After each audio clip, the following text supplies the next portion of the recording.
From Trek 3, Chief Meteorologist Sarah Knox joins us again. Sarah, it's been a busy day water-wise. Absolutely, starting things off quite busy, and we're not done yet when it comes to the water. And I say that with quotations because we're going to be dealing with a little of that saturation here on the surface. And I'm not talking about the rain that's already fallen, I'm talking about fog developing. We'll get to that a little bit later, but let's check out those rainfall totals. I said it's not the full list, but just some of the largest totals that we have seen across the area over the last 4 days. So last 96 hours, Spring Valley taking the cake, getting over 6.5 inches of rain, so 6.5 inches over that. Riceville very close to 6 inches. Austin, we saw some of the very dramatic video out of there, all the flooding taking place in the low-lying areas, not to mention all the different river flood warnings that we are seeing moving through Austin, almost reaching 5 inches of that rainfall. Have a fuller list on KIMT.com. I'm finishing that up as we speak. All right, now moving on to what we're experiencing right now. I'm not going to lie. Not much. Most of that rain has moved on, but one thing the satellite isn't really great at picking up is stuff happening right at the surface, and that's the fog. We'll talk about that in a moment. If you're curious where all this rain has gone, it has moved further to the east, bringing flood watches and warnings over to our friends there. Now, if you've noticed, maybe you were looking at the radar on the KIMT weather app just before this, and you saw some little activity further to the north.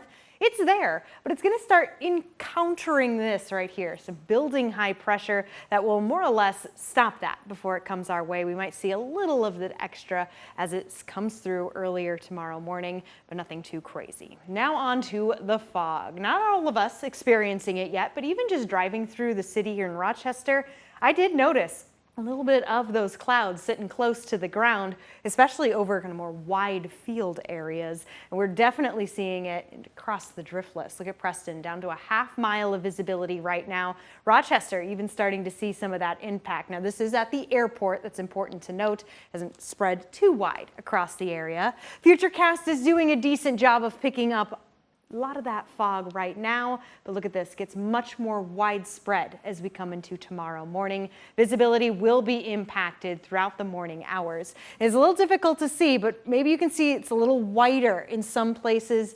That's actual cloud cover versus the fog that's here on the surface. A lot of that burns up by the time we do get into the afternoon, and there's that little tail end I mentioned, that possibility for some of this scooting in before it ultimately moves out and sunshine is back in play. Temperatures right now, many of us, right around the 70-degree mark, but those of us who have fallen back into the 60s, that's where we're experiencing more of the fog currently, because look at that. Temperatures right there, same as the dew points. That's where we get that saturation point, and that's the clouds basically forming on the surface. And many of us will be falling into those 60s as we continue through the night with some light winds, that high pressure overhead, at least for the most part. That is what helps keep the fog around. So a foggy start to Tuesday, but ultimately we will warm up with PM sun, brings us back into the 80s. Sunshine sticks around as that high pressure really ramps up Wednesday and Thursday. Temperatures right about where they should be.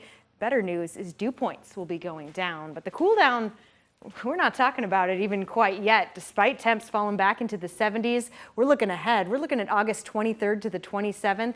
Likely below average temperatures, and we already see the start of that on the next 7 days as we head into the weekend. Saturday, low 70s, Sunday and Monday, Cammie, we have 60s on the board.